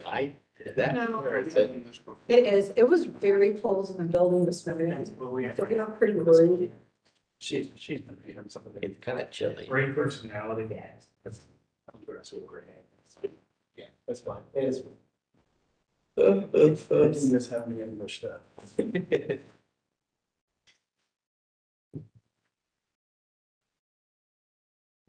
All right. So we've got 2 applications that are no-shows. Okay. One is the next in sequential order, which is a conceptual at number 10. Do we not want to offer comments since they're not here? Which one is it? It is 21 West Second Avenue. This is the banner on the Kaufman Building. Oh, Because if we want to offer comments, I'll read through the staff report. Yeah, I thought we did enough. is this a meeting? I guess what we were, I think if I remember correctly, with business meeting, I think we were trying to understand the 2 projects that had come up from us, in front of us. And I think that now those 2 projects are now represented in the literature that we have. So I guess big picture is that doesn't change maybe our opinion. I'm just trying to be consistent, right? So is there any further dialogue that's needed on this one or? Other feedback from. Yeah. Over actual business meeting.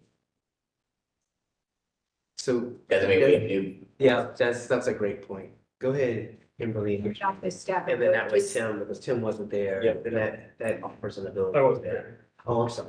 Yeah, so that's please. All right, Thank you. so number 10 is 21 West Second Avenue. This is a conceptual review for a proposed sign, which would be to place a now leasing banner on the east facade of new construction.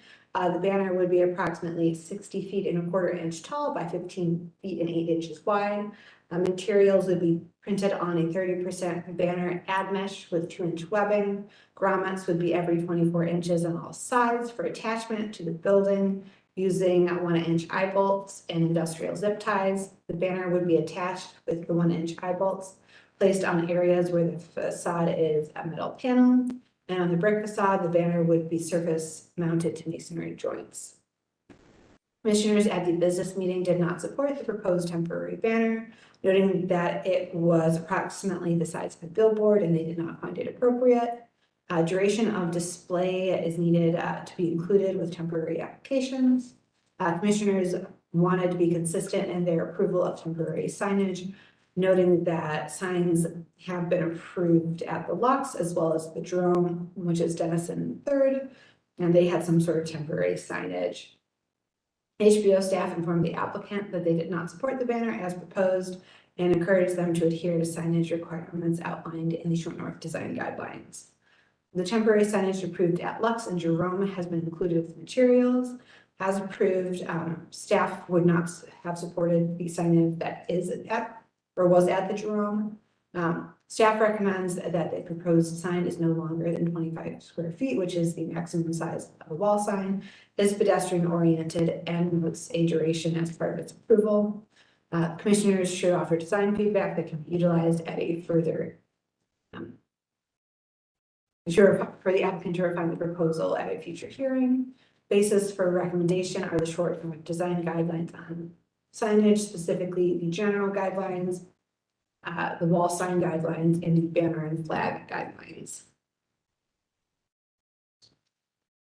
I think the comments that were provided make sense. Absolutely. I mean, the thing about the Lux is the sign is one thing, but there's an art installation that's another, and I think what that opportunity represents, facing the right way is that that catches your eye, which is, I think, obviously what they're trying to do, and then the sign itself is a separate thing and within the guidelines, and I think that's key here, that I don't say that there couldn't be an opportunity to do something bigger that's an art installation, maybe temporary, but it can't be a sign. Yep.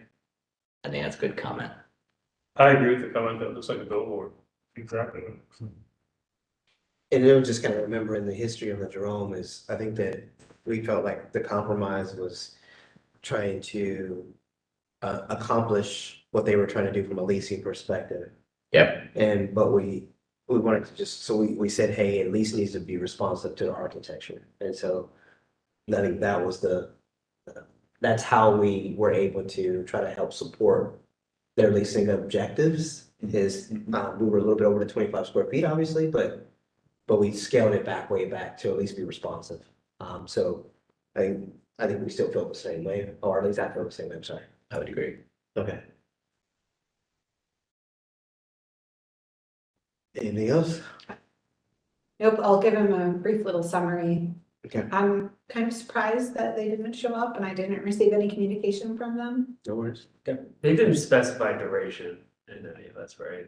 No. I'm assuming by the grommets and the masonry installation, it's not gonna be 30 days only, but. Okay. They may have asked for longer. Their sign that they had asked for temporarily for the construction on the chain link fence was a year. So if they were asking for a duration, it may have been that. But I am just assuming I don't have any documentation of what they would have liked. Okay.